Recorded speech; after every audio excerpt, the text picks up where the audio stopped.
So the owner of a business artificially paying their wife for a pretty non-existent role to create a deduction because she's not got any other income, so she won't pay tax on that, and that'll save an element of tax. Now, artificially converting what we call income into capital, because we don't tax capital in Gibraltar, we only tax income.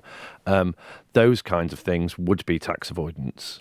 We're not talking about whether we want the tax system to be more generous or less generous than it already is.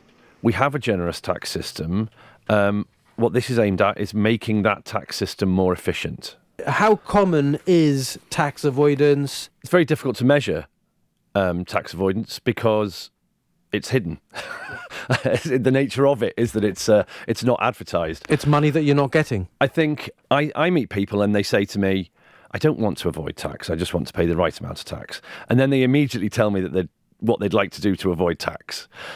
So I think a lot of people don't actually know what they're doing as avoidance. I think we need to up the quality of the training that people are accessing. What people do regularly and don't think of as avoidance might be avoidance just because everybody always does it.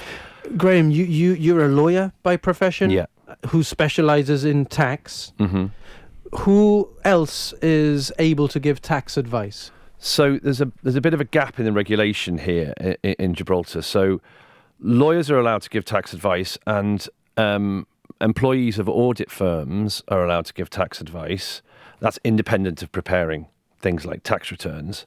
But chartered tax advisors do not have a regulatory route in Gibraltar, which is a massive gap, and GATA has been talking about. We're very much in favour of greater regulation for tax advisors, because tax advisors give you advice about your internal finances and your relations with the tax office. I mean, if buying a house is regulated, why is not giving tax advice?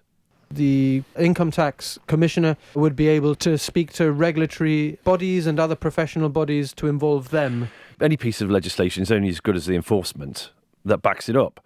But there's going to need to be some joined up thinking by the regulators as well.